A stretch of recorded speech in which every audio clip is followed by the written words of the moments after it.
பேசலாம். ஸோ நாளையில கூட நம்ம புதிய ஏற்பாட்டை தொடங்க போறோம். லாஸ்ட் வீக்கே கொஞ்சம் நம்ம இன்ட்ரோடக்ஷன் பார்த்தோம். ஸோ எப்படி ஆதியாகமத்துல இருந்து அந்த மல்கியா வரைக்கும் உள்ள ஒரு ஒரு ஜஸ்ட் ஒரு சின்ன ஒரு ஹை லெவல் பிக்சர் அப்படின்னு சொல்லலாம். அந்த காரியங்கள் நம்ம பார்த்து முடிச்சிட்டோம்.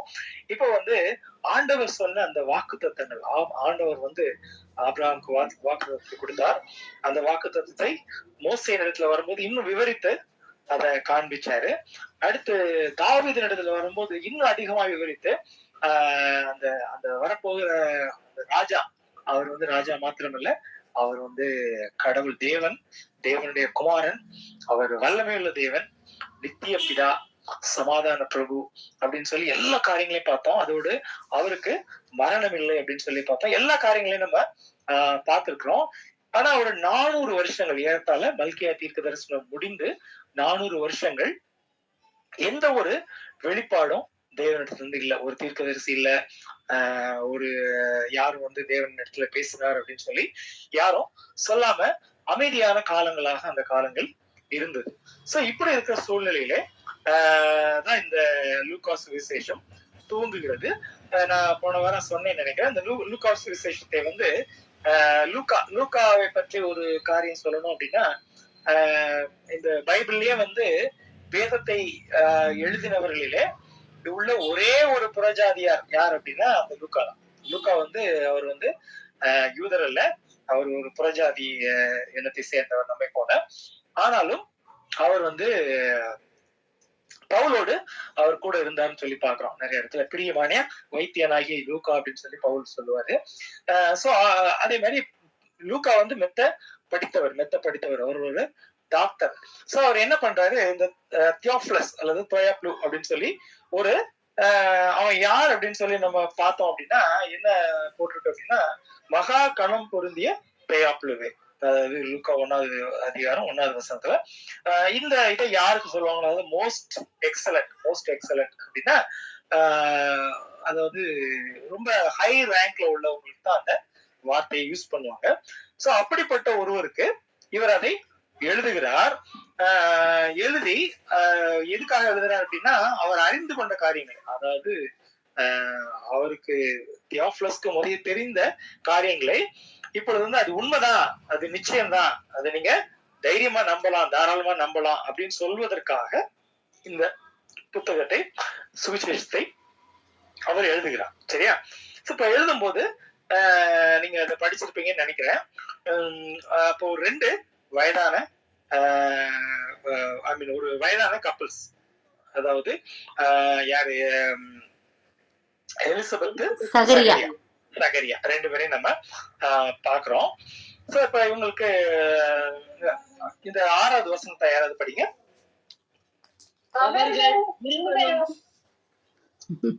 கட்டளிட்ட சகல கற்பனைகளின் படியையும் நியமங்களின் படியையும் குற்றமற்றவர்களாய் நடந்து தேவனுக்கு முன்பாக நீதி உள்ளவர்களாய் இருந்தார்கள்.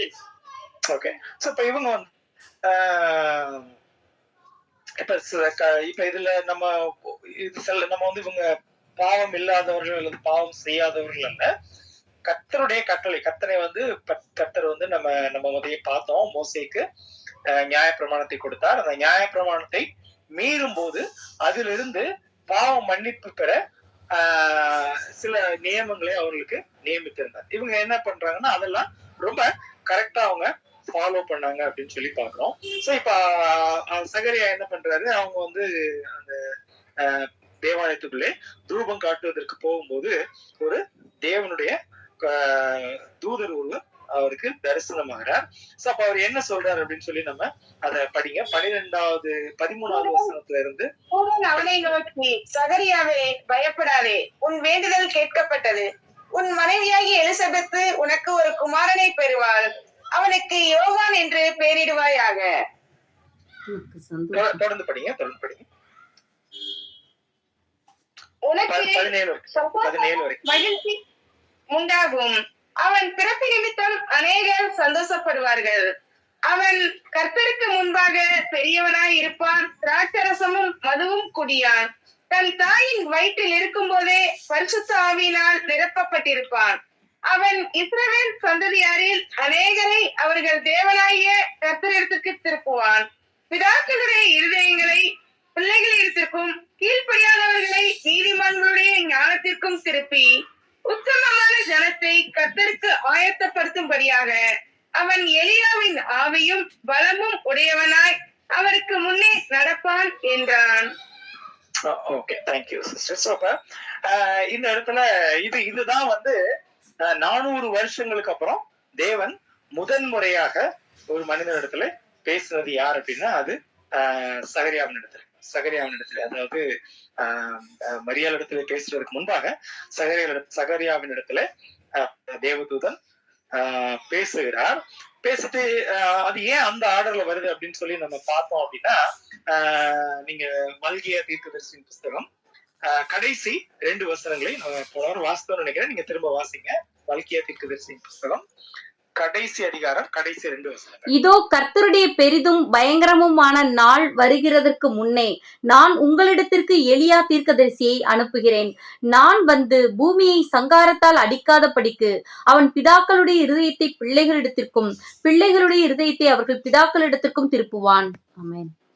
ஆமென். சோ இப்படிதான் அந்த அதிகாரம் முடியுது. அதாவது பழைய ஏற்பாடு முடியறதே வந்து அப்படிதான் முடியுது. அதே மாதிரி 3வது அதிகாரம் முதல் வசனத்தை வாசித்துருங்க.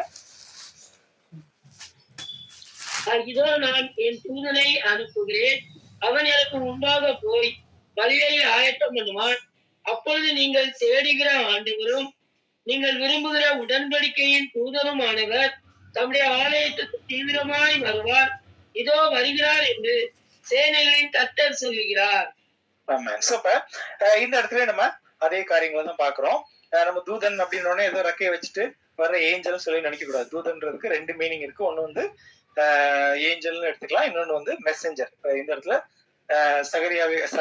யோவானை குறித்தும் பார்க்கிறோம், இயேசு கிறிஸ்துவை குறித்தும் பார்க்கிறோம். உடன்படிக்கையின் தூதனுமானவர், அதாவது மெசஞ்சர் ஆஃப் கவனன்ட்னா இது அகைன் திரும்பவும் ஆபிரகாமோடு தேவன் செய்த உடன்படிக்கை குறித்து இந்த இடத்துல சொல்றார். நம்ம எதிர்பார்த்து நீங்கள் விரும்புகிற உடன்படிக்கை தூதனுமானவர். அப்ப இந்த இஸ்ரவேல் ஜனங்கள் அந்த உடன்படிக்கை ஆண்டவர் வந்து ஆபிரகாம், ஈசாக்கு, யாக்கோபு இவர்களோடு செய்த அந்த உடன்படிக்கையை எக்ஸ்பேண்ட் பண்றாரு. ப்ராக்ரசிவ் ரெவலேஷன் சொல்லுவோம், அதாவது படிப்படியான வெளிப்பாடு. அத மோசே இடத்துல வரும்போது மோசையை விட பெரிய தீர்க்கதரிசி அப்படின்ற வார்த்தைகளை பார்க்கிறோம். அப்புறம் தேவனுடைய அந்த நியாய பிரமாணத்தை கல்லில் எழுதாமல் இருதயங்களில் எழுதுகிறவர் மோசையோட அவர் பெரியவர் பார்க்கிறோம்.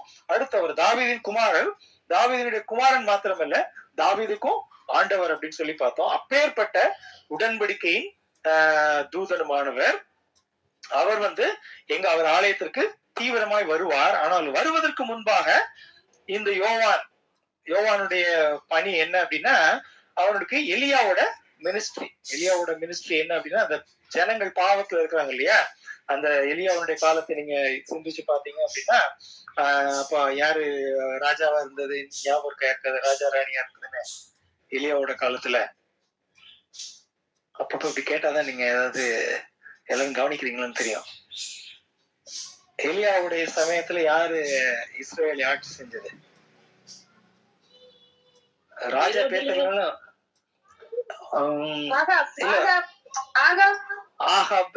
அப்புறம்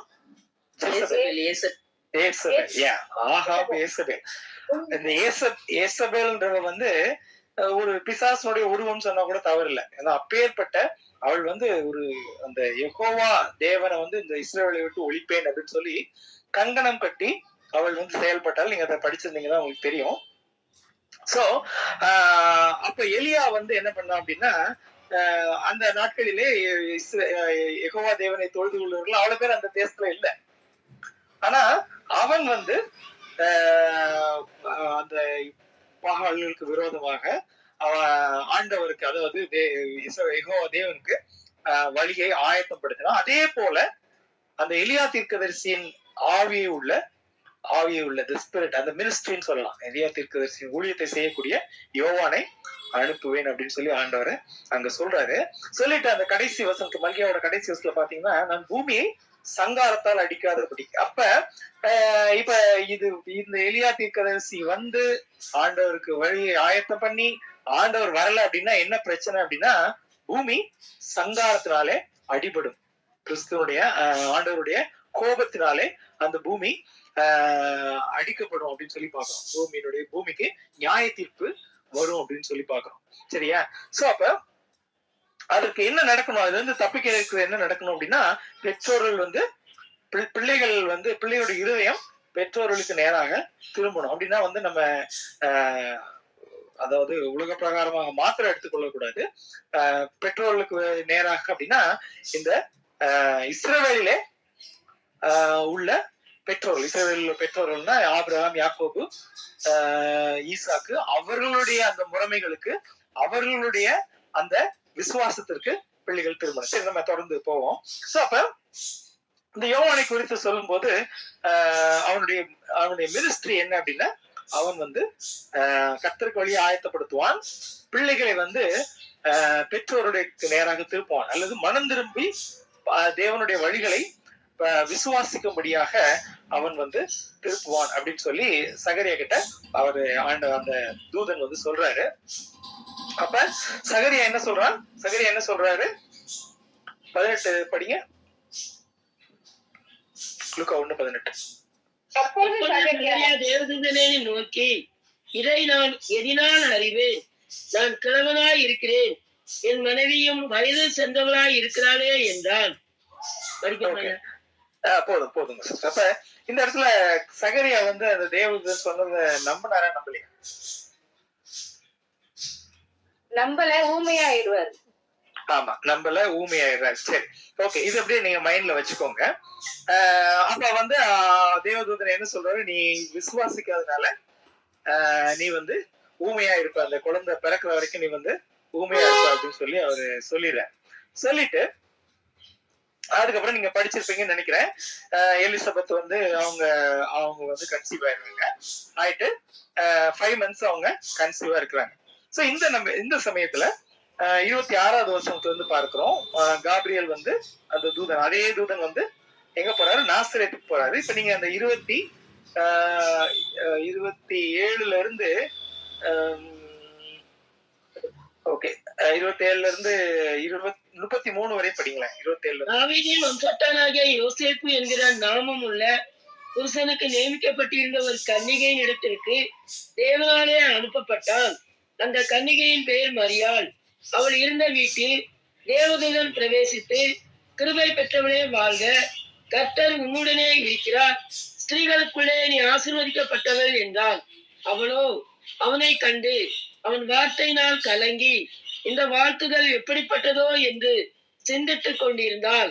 தேவதூதன் அவளை நோக்கி, மரியாளே, பயப்படாதே, நீ தேவனிடத்தில் கிருபை பெற்றாய். ஓல்மையா, இதோ நீ கர்ப்பவதியாகி ஒரு குமாரனை பெறுவாய், அவருக்கு இயேசு என்று பெயரிடுவாயாக. அவர் பெரியவராய் இருப்பார், உன்னதமானவருடைய குமாரன் எனப்படுவார். கர்த்தராகிய தேவன் அவருடைய பிதாவாகிய தாவீதின் சிங்காசனத்தை அவருக்கு கொடுப்பார். அடுத்த வசனத்தை படிச்சுங்க. அவர் யாக்கோபின் குடும்பத்தாரை என்றென்றைக்கும் அரசாளுவார், அவருடைய ராஜ்யத்துக்கு முடிவிராது என்றான். Okay, thank you sister. அப்ப இந்த நம்ம வாசிக்க கேட்டோம். சோ அப்ப ஒரு கன்னிகை, ஒரு கல்யாணம் ஆகாத ஒரு இளம் பெண், சோ அப்படிப்பட்ட ஒரு பெண்ணிடத்துல ஒரு தேவதூதன் வந்து உனக்கு வந்து பிள்ளை பிறக்க போகுது, நீ தேவனிடத்துல கிருபை பெற்றாய் அப்படின்னா எப்படி இருக்கும்? இப்ப நம்மளே அதை நம்ம சிந்திச்சு பார்த்தோம் அப்படின்னா அது நல்ல நியூஸா கெட்ட நியூஸா? கெட்ட நியூஸ். ஓகே, சரி.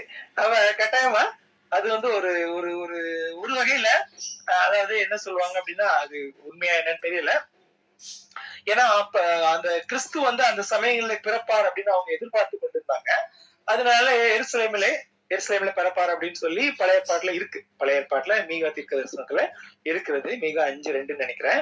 சோ அப்ப அந்த பட்டணத்திலே உள்ள இளம் பெண்கள் வந்து ஆண்டவர் என்னிடத்துல பிறக்கணும் அப்படின்னு சொல்லி எதிர்பார்த்துட்டு இருந்தாங்க அப்படின்னு சொல்லி சில பேர் சொல்லுவாங்க. பட் எப்படி இருந்தாலும் அந்த சூழ்நிலையில வந்து இந்த மாதிரி ஒரு காரியம் நடந்தா, இந்த மாதிரி வந்து ஒரு இளம்பெண் கல்யாணம் ஆகுறதுக்கு முன்பாக கன்சீவ் ஆனா அவங்க என்ன பண்ணுவாங்க, கல் அடிச்சு கொன்றுவாங்க. கல்ல இருந்து அவர்கள் கொன்று விடுவார்கள். அதோட அந்த குடும்பத்திற்கு அது ஒரு பெரிய ஒரு கெட்ட பேராக இருக்கும். அது ஒரு பெரிய கெட்ட பேராக இருக்கும். சோ அப்ப இது வந்து ஒரு ரொம்ப மரியாதை பொறுத்தவரையில இது ஒரு கஷ்டமான நியூஸ் தான். ஆனா தேவதூதன் என்ன சொல்றாரு, நீ வந்து தேவனிடத்தில் கிருபை பெற்றாய், கிருபை பெற்றாய், பிளஸட். அது வந்து ரிசீவ் கிரேஸ், தேவனிடத்துல கிருபை பெற்றாய் அப்படின்னு சொல்லி சொல்றது பாக்குறோம். பார்த்துட்டு அந்த 32ல இருந்து 33 வரைக்கும் என்ன பாக்குறோம்னா, நம்ம பழைய ஏற்பாட்டுல என்னென்ன காரியங்கள்லாம் நம்ம படிச்சோமோ அதெல்லாம் வந்து இந்த இடத்துல அந்த தேவதூதன் சொல்லுகிறார். தாவீதின் சிங்காசனத்தை அவருக்கு கொடுப்பார், அவர் யாக்கோபின் குடும்பத்தை என்றென்றைக்கும் அரசாளுவார், அவருடைய ராஜ்யத்திற்கு முடிவு இருக்காது அப்படின்னு சொல்லி, அவர் பெரியவரா இருப்பார், உன்னதமானவருடைய குமாரன். அப்ப தேவனுடைய குமாரன், அவர் தாவீதினுடைய குமாரன், அவருடைய ராஜ்யத்துக்கு முடிவில்லை, அவர் வந்து என்றென்றைக்கும் இஸ்ரவேலை அரசாளுவார் அப்படின்னு சொல்லி தேவதூதன் சொல்றாரு. அப்ப மரியாள் என்ன கேக்குறாங்க 34வது வசனத்துல, அதற்கு தேவதூதனை நோக்கி, இது எப்படி ஆகும், புருஷனை அறியனே என்றாள். ஓகே. சோ இப்ப மரியாள் கேட்டதுக்கும் சகரியா கேட்டதுக்கும் ரெண்டு பேரும் என்ன ஒரே மாதிரிதான் கேட்டாங்களா? இப்ப அந்த இடத்துல சகரியா கிட்ட தேவதூதன் என்ன சொல்றாரு, நான் வந்து தேவனுடைய சமூகத்துல இருக்கிற காபிரியல் என்னும் தூதன், நீ தகுந்த காலத்துல நிறைவேற போயிரண்ட வார்த்தைகள் நீ விசுவாசிக்காதனால நீ ஊமையா இருப்பாய் அப்படின்னு சொல்லி அவர் சொல்றாரு. இந்த இடத்துல மரியாளுக்கு ரொம்ப பொறுமையா எக்ஸ்பிளனேஷன் வேற கொடுக்குறாரு. மரியாள் கேக்குறாங்க எப்படி ஆகும் அப்படின்னு அவரு ஒரு எக்ஸ்பிளனேஷன் வேற கொடுக்குறாரு. இத குறிச்சு நீங்க என்ன சொல்றீங்க? இப்ப தேவதூதன் வந்து மரியாள்கிட்ட எக்ஸ்பிளனேஷன் கொடுக்குறாரு, ஆனா சகரியாவை கடிந்து கொள்கிறார். ஏன் அப்படி? நீங்க என்ன நினைக்கிறீங்க? மரியாள் வந்து ஒரு கன்னிகையா இருக்கிறாங்க.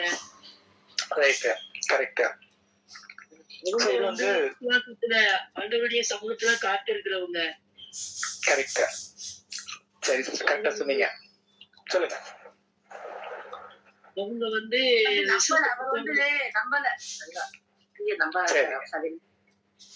சகரியா நம்பல. ஓகே, சகரியா நம்பல. அதே மாதிரி சிஸ்டர் சொன்ன மாதிரி அவங்க வந்து இவங்க வந்து கன்னிகை, அவர் வந்து கல்யாணம் ஆனவரு, கர்த்தருடைய சமூகத்துல காத்து இருக்கிறவரு. அப்ப வேற யாராவது சொல்றீங்களா? சகரியா வந்து ஒரு வேத போதகர். கரெக்ட். ஆமா, வேதத்தை போதிக்கிறவர். அவர் வந்து ஒரு ஆசாரியன். எலிசபெத் வயதானவங்க. சரி. கடவுளுடைய அவருக்கு படிப்பு வந்து கொடுத்தார். ஓகே, கடவுளுடைய வார்த்தையை அவர் விசுவாசிக்காதனால அவருக்கு அந்த அந்த தண்டனை, அந்த அந்த தண்டனைனா அப்படின்னா நம்ம இது வந்து ஜட்மெண்ட் கிடையாது, நியாய தீர்ப்பு கிடையாது. இது பிள்ளைங்களை கரெக்ட் பண்றதுக்கு நம்ம கொடுப்போம் இல்லையா, கொஞ்ச நேரம் முட்டி போடு அப்படின்னு சொல்ற மாதிரி ஆண்டவர் வந்து அவ்வளவு ஒரு முக்கியமான ஒரு விஷயத்த அவர் நம்பல அப்படின்னு சொல்லி அதுக்குள்ள, ஏன்னா விசுவாசாதபடியால் அந்த 20வது பாத்தீங்கன்னா என் வார்த்தையை, இப்ப சகரியா செய்தது என்ன, தேவனுடைய வார்த்தையை அவர் விசுவாசிக்கவில்லை. அவர் என்ன கேட்கிறாரு, எவிடன்ஸ் கேட்கிறார். எவிடன்ஸ், அதாவது இதனால நம்ப முடியல, ஏன்னா எனக்கும் வயசாயிடுச்சு, ஒய்ஃபுக்கும் வயசாயிடுச்சு, என்னால நம்ப முடியல, நான் இதை எப்படி நம்புறது அப்படின்னு சொல்லி அவர் அந்த இடத்துல கேட்பதை பார்க்கிறோம். இந்த இடத்துல மேரி என்ன கேட்கறாங்க அப்படின்னா, அவங்க வந்து என்னால நம்ப முடியலன்னு கேட்கல, இது எப்படி ஆகும் கேட்கறாங்க. அவங்க வந்து எக்ஸ்பிளனேஷன் கேட்கறாங்க, எனக்கு கல்யாணம் ஆகலையே, இது எப்படி ஆகும். சோ அதுதான் வந்து ஒரு பெரிய வித்தியாசம், எவிடன்ஸ் கேட்கறதுக்கும் எக்ஸ்பிளனேஷன் கேட்கறதுக்கும். இப்ப நம்ம வந்து ஆண்டவர் சில வாக்கு தத்தங்களை நம்ம கொடுத்திருக்கிறார், அதை வந்து நம்ம எனக்கு நீங்க என்னால நம்ப முடியல அப்படின்னு கேட்கறது வேற, என்னால உங்க வாக்கு தத்தத்தை நம்ப முடியல, நீங்க நம்பிக்கைக்குரியவர்கள் அல்ல அப்படின்னு சொல்லி நினைக்கிறது இருக்கும்.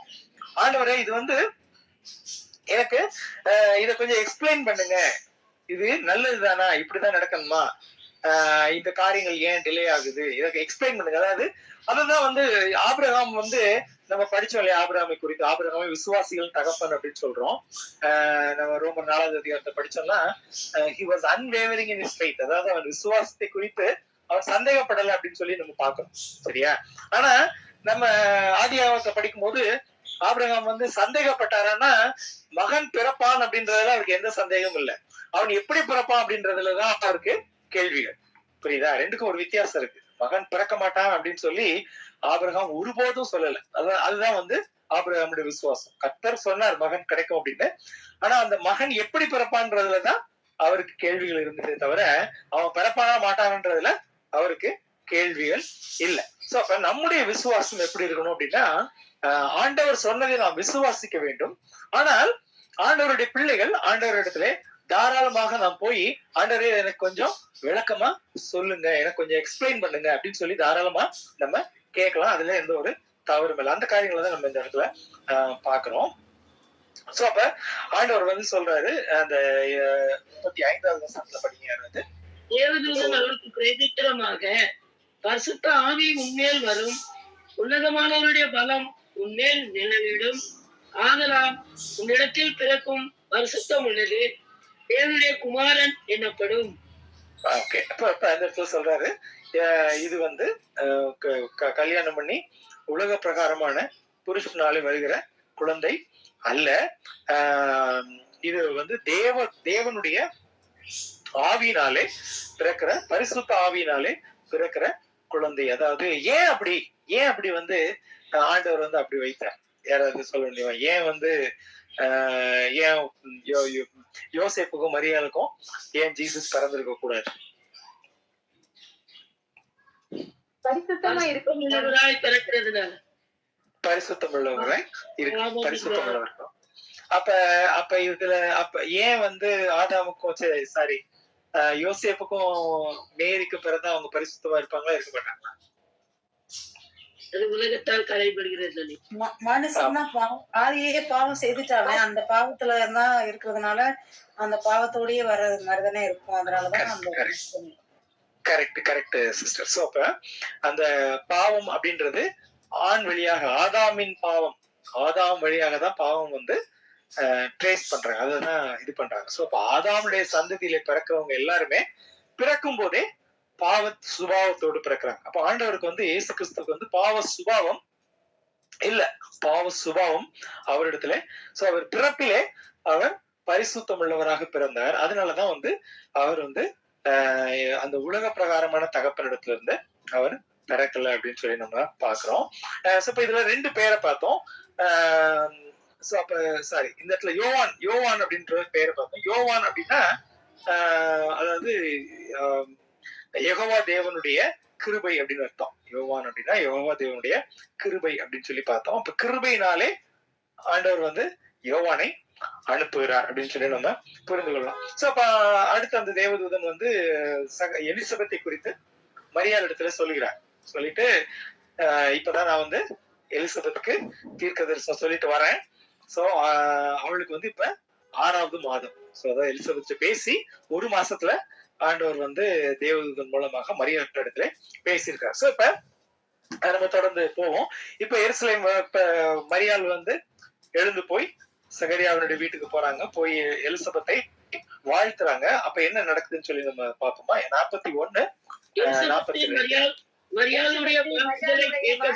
கேட்டபொழுது அவளுடைய வயிற்றில் இருந்த பிள்ளை துளித்து, எலிசபெத் பரிசுத்த ஆவியினாலே நிரப்பப்பட்டு உரத்த சத்தமாய், ஸ்திரீகளுக்குள்ளே நீ ஆசீர்வதிக்கப்பட்டவள், உன் கர்ப்பத்தின் கனியும் ஆசீர்வதிக்கப்பட்டது, என் ஆண்டவருடைய தாயார் என்னிடத்தில் வந்தது எனக்கு எதினால் கிடைத்தது, இதோ நீ வாழ்த்தின சத்தம் என் காதில் விழுந்த உடனே என் வயிற்றில் உள்ள பிள்ளை களிப்பாய் துள்ளிற்று.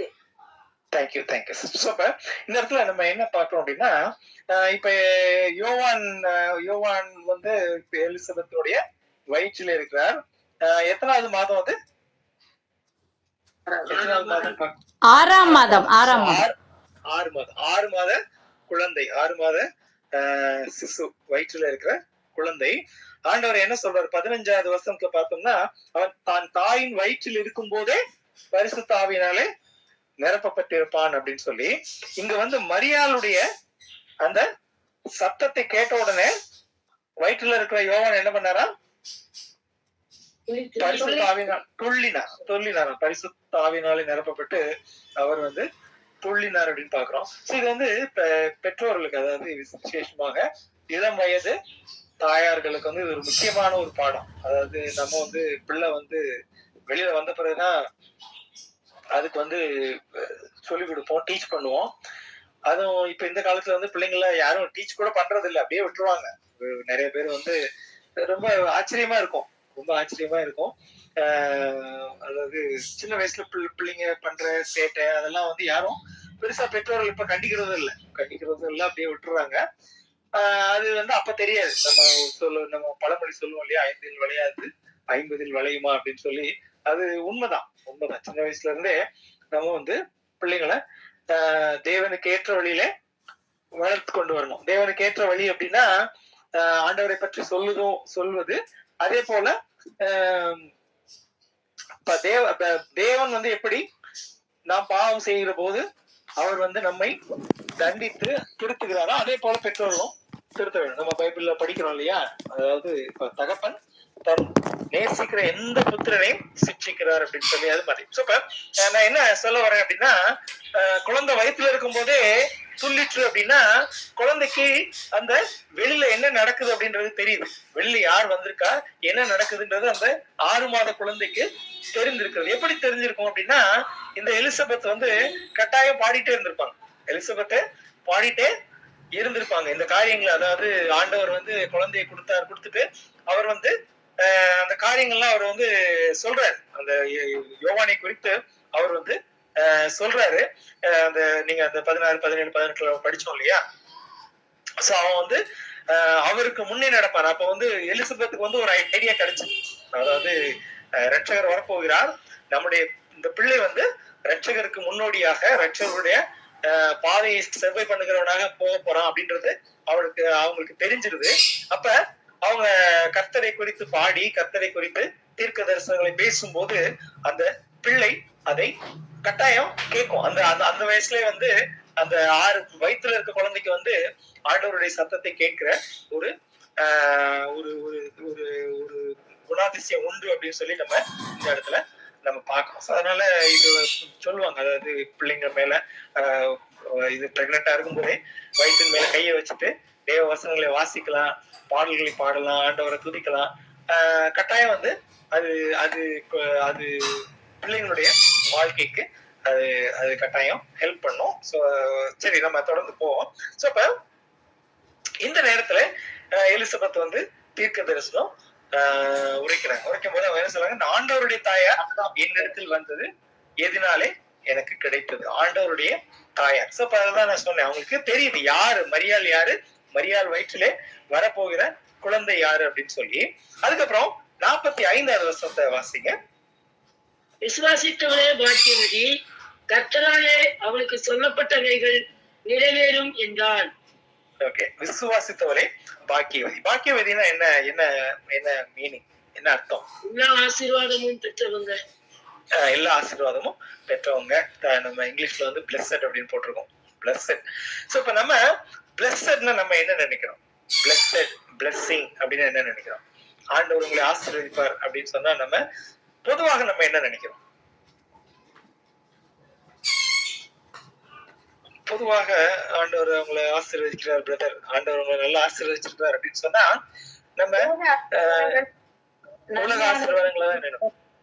ஆமா, நன்மையானவைகள் உலக ஆசீர்வாதங்களை தான் நம்ம பொதுவாக நினைப்போம். பொதுவா ஆண்டவர் நல்லா ஆசீர்வதிச்சிருக்காருங்க, பெரிய வீடு, நல்ல வேலை, பிள்ளைங்க எல்லாம் நல்லா ஒழுங்கா இருக்காங்க, எல்லாம் நல்லா படிக்கிறாங்க அப்படின்னு சொல்லி நம்ம நினைப்போம். அதாவது நினைக்கிறதுல தவறு இல்ல, பட் உண்மையில சொல்ல போனோம்னா அது உண்மையான ஆசீர்வாதம் கிடையாது, அல்லது அது வந்து நம்பர் 1 ஆசீர்வாதம் கிடையாது, அப்படி வச்சுக்கலாம். அது வந்து ஒரு முக்கியமான அல்லது அடிப்படையான ஒரு ஆசீர்வாதம் கிடையாது. அப்ப அடிப்படையான ஆசீர்வாதம் அப்படின்னா என்ன அப்படின்னு சொல்லி நம்ம பார்த்தோம் அப்படின்னா, யாராவது ஒருத்தர் டக்குன்னு மத்தேயு 16வது அதிகாரம் 17வது வசனத்தை படிங்க. மத்தேயு 16:17. இயேசு அவனை நோக்கி, யோனாவின் குமாரனாகிய சீமோனே, நீ பாக்கியவான், மாம்சமும் இரத்தமும் இதை உனக்கு வெளிப்படுத்தவில்லை, பரலோகத்தில் இருக்கிற என் பிதா இதை உனக்கு வெளிப்படுத்தினார். அதே மாதிரி இன்னொரு யாராவது ஒருத்தர் சங்கீதம் 32:1-2 2 வசனங்களை மட்டும் வாசிங்க. சங்கீதம் 32:1-2. இவருடைய மீறுதல் மன்னிக்கப்பட்டதோ, எவனுடைய பாவம் மூடப்பட்டதோ அவன் பாக்கியவான். எவனுடைய அக்கிரமத்தை கர்த்தர் எண்ணாதிருக்கிறாரோ, எவனுடைய ஆவியில் கவனமில்லாதிருக்கிறதோ அவன் பாக்கியவான். அப்ப இந்த இடத்துல ரெண்டு காரியங்களை பார்த்தோம். பேதுரு வந்து என்ன சொல்றாரு, நீதான் வந்து ஜீவனுள்ள ஆண்டவராகிய இயேசு கிறிஸ்து அப்படின்னு சொன்னே அவர் என்ன சொல்றாரு, யோனாவின் குமாரனாகிய சீமோனே, இதை வந்து மாம்சமும் இரத்தமும் உனக்கு நீ பாக்கியவான். யோனாவின் குமாரனாகிய சீமோனே, நீ பாக்கியவான். ஏன் பாக்கியவான் அப்படின்னா, பிதா வந்து பேதுருவோடு பேசி இயேசு கிறிஸ்து யார் அப்படின்னு சொல்லி பேதுருக்கு வெளிப்படுத்தினதுனாலே பேதுரு பாக்கியவான் அப்படின்னு சொல்லி அங்க சொல்றாரு. இங்க வந்து விசுவாசித்தவளே பாக்கியவதி. விசுவாசித்தவளேனா யாரு வந்து அந்த ஆண்டவருடைய வார்த்தையை நம்பி, ஆண்டவருடைய தரிசனங்களை நம்பி ஆண்டவரை ரட்சகராக ஏற்றுக்கொண்டு விசுவாசிக்கிறார்களோ அவர்கள் பாக்கியவதி, பாக்கியவான். இந்த இடத்துல நம்ம சங்கீதத்துல என்ன பார்த்தோம், எவனுடைய மீறுதல்களை கர்த்தர் மன்னித்தாரோ, எவனுடைய பாவங்களை மூடப்பட்டதோ, எவனுடைய அக்கிரமங்களை கர்த்தர் எண்ணாதிருக்கிறாரோ அவன் பாக்கியவான். அப்ப கர்த்தரை விசுவாசிக்கிறவர்கள், கர்த்தரை நம்புகிறவர்களை, கர்த்தரை ஏற்றுக்கொள்கிறவர்கள் அவர்கள் பாக்கியவான். அவர்கள் பாக்கியவான். விசுவாசிக்கிறவர்கள் தான் பாக்கியவான் அப்படின்னு சொல்லி பாக்குறோம். அப்ப அது வந்து அததான் வந்து இந்த இடத்துல பாக்குறோம். மரியாள் வந்து விசுவாசிக்கிறாங்க.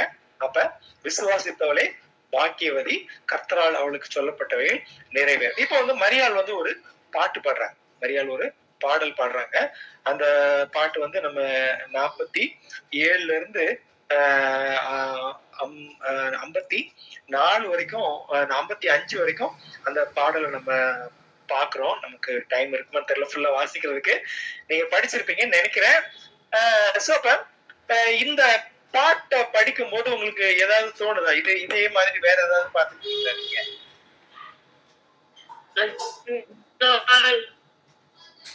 சொல்லுங்க சிஸ்டர், சரியா கேட்கல. அண்ணாலும் அதே மாதிரி பாடுறாங்க. Very good, God bless you, God bless you sister. So அப்ப அண்ணாலும் இதே பாடலை பாடுறாங்க, இதே மாதிரி ஒரு பாடலை பாடுறாங்க, இதே மாதிரி ஒரு பாடலை அண்ணாலும் பாடுறது நம்ம பாக்குறோம். 1 சாமுவேல் 2வது அதிகாரத்துல அது வரும். இப்ப இதுல பார்த்தோம் அப்படின்னா, அண்ணாளுக்கு வந்து அண்ணாளுடைய சூழ்நிலையில அண்ணாளுக்கு பிள்ளைகள் இல்லை. ஆனால் இஸ்ரவேல் அந்த நேரத்துல எப்படி இருந்தது அப்படின்னா, நான் முதல் சொன்னேன்னு தெரியல, இஸ்ரவேல்ல ஆசாரியர்கள் இல்ல. ஆசாரியர்கள் வந்து ஏலி ஆசாரியனா இருந்தான், அவருடைய குமாரர்கள் வந்து கேடுகட்டவர்களாக இருந்தார்கள். சோ அப்ப ஆசாரியத்துவம் முடிய போற ஒரு நிலைமை இஸ்ரவேலில அந்த நாட்களில இருந்தது. அப்பொழுது ஆண்டவர் வந்து அந்த சாமுவேலை அண்ணாளின் மூலமாக வந்த சாமுவேலை ஆண்டவர் இஸ்ரவேல் தேசத்திலே அவர் ஆசாரியனாக எழுப்புகிறார். அந்த சமயத்துல அண்ணாள் அந்த பாடலை பாடுறாங்க. நமக்கு டைம் இல்லை, பட் அந்த பாட்டெல்லாம் பாத்தீங்க அப்படின்னா, அவர் கர்த்தரை வந்து அவங்க எப்படி என்ன சொல்லி கூப்பிடுவாங்க அப்படின்னா, சேனைகளின் கர்த்தர். சேனைகளின் கர்த்தர். சேனைகளின் கர்த்தர்னா என்ன அர்த்தம்? சேனைகளின் கர்த்தர் வந்து நம்ம நிறைய நாமங்கள் இருக்கு இல்லையா. யெகோவா ராஃபா அப்படின்னா என்ன அர்த்தம்? அது டக்குன்னு சொல்லிடுவீங்கன்னு நினைக்கிறேன். சுகம் தரும் தேவன், சுகம் தருபவர், சுகம் தரும் தேவன், சுகம் தருபவர். சரியா? யெகோவா ராஃபானா சுகம் தரும் தேவன். அதே படைத்தலைவர். Very good, very good. சேனைகளின் கர்த்தர்னா படைத்தலைவர், சண்டை போடுறவர், the God who makes war. So அப்ப இந்த இடத்துலயும் பாத்தீங்க அப்படின்னா ஏறத்தாழ அந்த மாதிரிதான் இருக்கும். வல்லமை உள்ளவர், மகிமையான காரியங்களை அவர் செய்தார், அவர் வந்து பராக்கிரமம் செய்தார் அப்படின்னு சொல்லி இந்த இடத்துல நம்ம பாக்குறத தன்னுடைய புயத்தினாலே பராக்கிரமம் செய்தார். அப்ப இது வந்து கர்த்தர் எனக்கு பிள்ளை கொடுத்தார் அப்படின்றது கிடையாது. கர்த்தர் எனக்கு பிள்ளை கொடுத்தார்ன்றது அது ஒரு, அதை விட அவங்க வந்து கர்த்தர் என்ன பண்ணார் அப்படின்னா, பலவான்களை ஆசனங்களிலிருந்து தள்ளி அவர் என்ன பண்ணாருன்னா தாழ்மையானவர்களை உயர்த்தினார். அப்ப இந்த கிறிஸ்துவனுடைய வருகை எப்படிப்பட்டது அப்படின்னு சொல்லி நம்ம பார்த்தோம் அப்படின்னா, அது வந்து பலமுள்ளவர்கள் அல்லது பெரிய பெரிய அதிகாரம் உள்ளவங்களை வந்து கீழே தள்ளி, அதிகாரம் இல்லாதவர்கள், பலமற்றவர்கள் அல்லது வெரி லோ லெவல்ல இருக்க பீப்புளை வந்து உயர்த்துகிற ஒரு காரியம் அப்படின்னு சொல்லி நம்ம இந்த இடத்துல நம்ம பாக்குறோம். அப்ப அடுத்து நம்ம என்ன சொல்றாரு அப்படின்னா 54 படிங்களேன். நான் 54 55 படிங்க. நம்முடைய பிதாக்களுக்கு அவர் சொன்னபடியே ஆபிரகாமுக்கும் அவன் சந்ததிக்கும் என்றென்றைக்கும் இரக்கம் செய்ய நினைத்து நம்முடைய தாசனாகிய இஸ்ரவேலை ஆதரித்தார் என்றார். இது வந்து ஆபிரகாமுக்கு ஆண்டவர் செய்த உடன்படிக்கை. ஆபிரகாம், ஈசாக், யாக்கோபு அவர்களோடு செய்த உடன்படிக்கை ஆண்டவர் நினைத்தருளி இந்த இயேசு கிறிஸ்துவை அனுப்பியிருக்கிறார். இயேசு கிறிஸ்துவை அனுப்பியிருக்க. இயேசு கிறிஸ்து சும்மா வரல. இயேசு கிறிஸ்து சும்மா வரல. ஆண்டவர் வந்து ஆபிரகாம், ஈசாக்கு, யாக்கோபு இவர்களோடு செய்த உடன்படிக்கையின் நிறைவேறுதல் தான் இயேசு கிறிஸ்துவோடைய வருகை. இயேசு கிறிஸ்துவோடைய வருகை. அப்ப இந்த மரியாளுடைய அந்த பாடல்ல நம்ம என்ன பாக்குறோம் அப்படின்னா, ஆண்டவர் வந்து இந்த இயேசு கிறிஸ்து என்ன செய்வார் அப்படின்னா, he will பலவான்களை தள்ளி அவர் வந்து தாழ்மையானவர்களை உயர்த்துவார் அப்படின்னு சொல்லி பார்ப்போம். சரி, நம்ம தொடர்ந்து பார்த்து நம்ம முடிச்சிருவோம். டைம் கடந்து போயிட்டு இருக்கு. அடுத்து நீங்க பாத்தீங்க அப்படின்னா, இந்த சகரியா வந்து அவரால் பேச முடியல. அவரால் பேச முடியல. ஏறத்தாழ ஒரு 10 மாசமா தான் அவரு பேசாம இருந்திருப்பாரு. ஏன்னா யோவான் பிறப்பதற்கு முன்பாக இருந்து யோவான் பிறந்ததுக்கு அப்புறம் என்ன பேர் வைக்கணும் அப்படின்னு அவங்க முறையே சொல்லிட்டாங்க.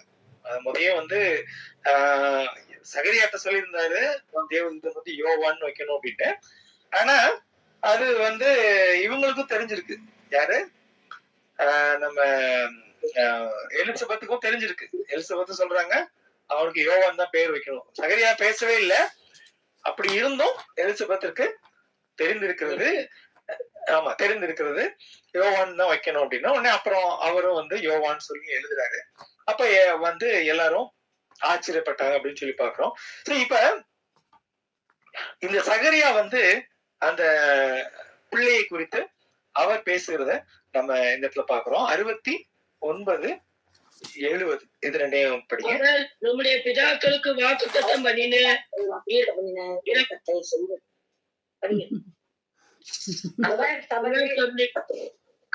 அவர் நம்முடைய பிதாக்களுக்கு வாக்குத்தத்தம் பண்ணின இரக்கத்தை செய்வதற்கும் தம்முடைய பரிசுத்த உடன்படிக்கையை நினைத்தருளி. ஓகே, சோ அப்ப அகைன் இதே நம்ம சொன்ன மாதிரி பிதாக்களுக்கு வாக்குத்தத்தம் பண்ணின இரக்கத்தை செய்வதற்கும் பரிசுத்த உடன்படிக்கை யாரு கூட பண்ணாரு? ஆபிரகாம், ஈசாக்கு, யாக்கோபோடு பண்ணினார், மோசேயோடு பண்ணினார், அப்புறம் தாவீதோடு பண்ணினார்.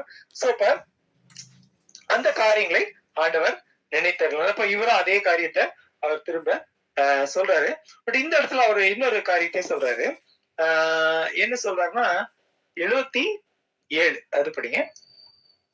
நமது தேவனுடைய உருக்கமான இரக்கத்தினாலே அவருடைய ஜனத்துக்கு பாவ மன்னிப்பாகிய ரட்சிப்பை தெரியப்படுத்தவும் அவருக்கு முன்னாக நடந்து போவாய்.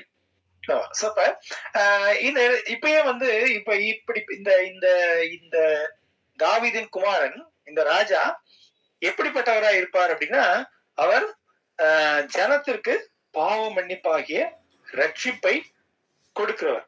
ஜனத்துக்கு பாவ மன்னிப்பாகிய ரட்சிப்பை அவர் வந்து ஆமா அவர் கொடுக்க போறார் அப்படின்னு சொல்லி யார் தெரியப்படுத்துவா? இந்த யோவானை குறித்து சொல்லும் போது என்ன சொல்றாரு அப்படின்னா, அதனுடைய தேவனுடைய உருக்கமான இரக்கத்தினாலே அவர் ஜனத்திற்கு பாவ மன்னிப்பாகிய ரட்சிப்பை தெரியப்படுது. பாவ மன்னிப்பு கொடுக்க போறவர் வந்து இயேசு கிறிஸ்து. அவர் கொடுப்பார் அப்படின்னு சொல்ல போகிறவர் யாரு? இந்த யோவான். அதை நம்ம அடுத்து பார்ப்போம். வந்து யோவான் வந்து அப்படி சொல்லுவாரு. சொல்லிட்டு அவரு அடுத்து அந்த 75வது வசனத்தை வாசிங்க. 75 தம்முடைய தாசனாகிய தாவீது வம்சத்திலே நமக்கு இரட்சணிய கொம்பை ஏற்படுத்தினார். Okay, super. இது வந்து தாவீதுக்கு பண்ணின உடன்படிக்கை. இரட்சணிய கொம்பு அப்படின்னா என்ன அர்த்தம்? இரட்சணிய கொம்பு அப்படின்னா ஹார்ன் ஆஃப் சால்வேஷன். கொம்பு அப்படின்றது வந்து ஆமா, அதாவது அபிஷேக தைலம் அது அந்த கொம்புல வச்சு எடுத்துட்டு வருவாங்க. பட் இந்த இடத்துல வந்து கொம்புன்றது வந்து அதிகாரத்தை குறிக்கிறது, அதிகாரத்தை குறிக்கிறது. இது எல்லாம் நிறைய வசனங்கள் இருக்கு, அதை நம்ம எல்லாம் வாசிக்கிறதுக்கு டைம் இல்லை, நீங்க வீட்டுல வேணா வாசிங்க. அது வந்து சங்கீதம் 132 17, சங்கீதம் 92 9, இதுலலாம் வந்து இந்த இந்த ரெஃபரன்ஸ் இருக்கு. இப்ப ஆஹ் அப்ப நம்ம இதுல குறிப்பா என்ன பாக்குறோம் அப்படின்னா, இந்த ஆண்டவராய் இயேசு கிறிஸ்து வரப்போகிறார். அவர் குறிப்பாக இந்த யோவான் ஸ்நானகர் வரப்போகிறார். இந்த ஆண்டவராக இயேசு கிறிஸ்து என்ன பண்ண போறார் அப்படின்னா, இப்போ அதிகாரம் செய்திருக்கிறவர்களை கீழே தள்ளி தாழ்ந்து போன ஜனங்களை, தள்ளாடினவர்களை, நிலைமையில இருக்கிற ஜனங்களை, தள்ளாடுகிற பரிதவிக்கக்கூடிய இருக்கிற ஜனங்களை வந்து அவர் வந்து உயர்த்துவார். அதே அந்த அண்ணாள் சொன்ன மாதிரிதான், அண்ணாள் சொன்ன இடத்துல அவங்க அப்படிதான் சொல்லுவாங்க. அதாவது அவர் வந்து ராஜாக்களை தள்ளி அவர் வந்து குப்பையில இருக்கிறவங்க வந்து கோபுரத்துல உட்கார வைக்க போறார் அப்படின்னு சொல்லி. சோ அப்ப அந்த காரியங்களை நம்ம இந்த இடத்துல பாக்குறோம். அதே மாதிரி 79வது வசனத்தை 79 கால்களை சமாதானத்தின் வழியிலே நடத்தவும் அவ்வுலகத்தினாலே உன்னதத்திலிருந்து தோன்றிய அருணோதயம் நம்மை சந்தித்திருக்கிறது என்றார். நம்முடைய கால்களை சமாதானத்தின் வழியிலே நடத்தவும் அவ்விரக்கத்தை, அதாவது இரக்கம், அதாவது கிரேஸ், ஆண்டவருடைய கிருபை, கிருபை வந்து அருணோதயம்னா என்னது? உதிப்பது. ஆமா, சூரியன் வந்து எப்ப உதிக்கும்? காலையில இருட்டா இருக்கும்போது சூரியன் உதிக்கும். அப்ப ஆண்டவருடைய வருகை எப்படி இருக்குன்னா, நைட்டு காலையில விடிகிற மாதிரி, காலையில விடிகிற மாதிரி. இப்ப வந்து ஏறத்தாழ 400 வருஷங்கள் ஆண்டவர் பேசல. இந்த உலகம் வந்து பாவ இருளினாலே சூழப்பட்டு இருந்த நிலைமையிலே ஆண்டவருடைய அந்த இரக்கத்தினாலே சூரியன் வந்து நம் மீது உதிக்கிறது. சூரியன் வந்து நம் மீது உதிக்கிறது. நம்ம நிறைய பைபிள்ல நிறைய வசனம் இருக்கு. நீங்க ஓல்ட் டெஸ்டமென்ட்ல படிச்சீங்க அப்படின்னா, இருளில் இருக்க ஜனங்கள் பெரிய வெளிச்சத்தை கண்டார்கள், மரண இருளின் திசையிலே இருக்கிற இடத்துல சூரியன் உதித்தது அப்படின்னு சொல்லி. அப்ப ஆண்டவர் பரலோகம் விட்டு இந்த இருளடைந்த அந்த பூமியிலே, பாவத்தினாலே நிறைந்த அந்த பூமியிலே இயேசு கிறிஸ்து வந்து ஒரு ஒளியாக அவர் வந்து வந்தார். யோவான் 1வது அதிகாரத்தை நீங்க வேணா வாசித்து பாருங்க. அதுல இதே காரியங்கள் தான் இருக்கும். இருள் ஒளி அப்படின்னு சொல்லி எப்படி வந்து அந்த இருளானது ஒளியிலே பிரகாசிக்கிறது, இருளானது அதை பற்றி கொள்ளவில்லை அப்படின்னு சொல்லி. அப்ப வந்து ஆண்டவர் வந்து he came as a light into the darkest world. நம்முடைய இருளான அந்த உலகத்திற்கு அவர் ஒரு வெளிச்சம் போல அவர் வந்தார். வந்தவர் என்ன செய்ய போறார்? தாழ்ந்து கிடக்கிறவர்களை, பாவத்திலே விழுந்து கிடக்கிறவர்களை அவர் வந்து தூக்கி உயர்த்த போகிறார் அப்படின்னு சொல்லி இந்த இடத்துல சொல்றது பாக்குறோம். இது எல்லாம் எந்த அடிப்படையில நடக்குது அப்படின்னா, ஆண்டவர் வந்து ஆபிரகாமுக்கும், யாக்கோபுக்கும், ஈசாக்குக்கும், மோசேக்கும், தாவீதுக்கும், பழைய ஏற்பாட்டுல இருக்க எல்லா பரிசுத்தவான்களுக்கும் அவங்களோடு செய்த அந்த உடன்படிக்கையின் அடிப்படையில தான் இந்த காரியங்கள் எல்லாம் நடக்குது அப்படின்னு சொல்லி நம்ம இந்த இடத்துல பாக்குறோம். சோ நம்ம இதோட இன்னைக்கு முடிச்சிடலாம். வேற ஏதாவது கேள்விகள் இருக்கா? அதுல கேள்விகள் வந்து யாக்கோபின் மகன் தானே? ஆமா, இயேசு கிறிஸ்து வந்து ஆபிரகாம், ஈசாக்கு, யாக்கோபு இவர்களுடைய மகன். அந்த அந்த சந்ததியில இப்போ மரியாளுடைய கணவனாக யோசேப்பை தேர்ந்தெடுக்கிறாங்க. ஆமா, யோசேப்பு வந்து, ஆமா யோசேப்பு வந்து அதாவது யோசேப்பு வந்து தாவீதினுடைய சந்ததியிலே வந்தவர் தான். மரியாளுமே தாவீதினுடைய சந்ததியிலே வந்தவர் தான். நீங்க அந்த இதுல மத்தேயுல படிச்சீங்க அப்படின்னா, மத்தேயு வந்து யோசேப்பினுடைய அந்த சந்ததி வழியாக இயேசு கிறிஸ்துவை வரைக்கும் அவங்க அந்த ஜீனியாலஜின்னு சொல்றோம் இல்லையா, அது இருக்கும். லூக்கால படிச்சோம் அப்படின்னா மரியாளுடைய வழியாக வரும். சோ இப்ப 2 பேருமே வந்து தாவீதின் சந்ததியிலே வந்தவங்க. யாரு? யோசேப்பும் சரி, மரியாளும் சரி, அவங்க 2 பேருமே பிறப்பின்படி அவங்க 2 பேரும் தாவீதனுடைய சந்ததியிலே வந்தவங்க தான். நன்றி. இப்ப யோவான் அப்படின்னு பேர் வைக்கணும்னு எலிசபெத்துக்கும் ஆண்டவர் வெளிப்படுத்துவாரா, இல்ல அவங்களே வந்து அந்த பேர் வைப்பாங்களா? அவங்க கட்டாயம் அவங்களே புரிஞ்சுட்டு இருந்திருப்பாங்க. ஏன்னா ஆண்டவர் வந்து தீர்க்க தரிசனமா பேசுறாரு இல்லையா, அந்த 6வது மாசத்துல மரியாள் வரும்போதே அவங்களுக்கு கிளியரா தெரிஞ்சிருது தன்னுடைய பிள்ளை யாரு, அதே மாதிரி மரியாளுடைய வயிற்றுல இருக்கிற பிள்ளை யாரு அப்படின்னு சொல்லி. இந்த யோவான் வந்து வழியை ஆயத்தம் பண்ண போகிறவர், அதாவது தேவனுடைய கிருபை. அந்த அந்த பேரு யோவான்ற பேர் வந்து the grace of God Jehovah, அதாவது தேவனுடைய யெகோவா தேவனுடைய கிருபை அப்படின்னு சொல்லி அவருக்கு பேர் வைக்கணும் அப்படின்னு சொல்லி அவங்களுக்கு முதையே தெரிஞ்சிருக்கு. ஒருவேளை சகரியாவும் கூட சொல்லிருக்கலாம், அவர் எழுத்து பலகையை வாங்கி எழுதுறாரு இல்லையா, சோ அவர்கிட்ட தான் தேவதூதன் சொல்லியிருக்கிறாரு. சகரியாவும் சொல்லியிருக்கலாம். அப்படி சொல்லலனாலும் அவங்க அவங்க 2 பேரும் பேச முடியலனாலும் ஏதோ கம்யூனிகேட் பண்ணிருக்காங்க.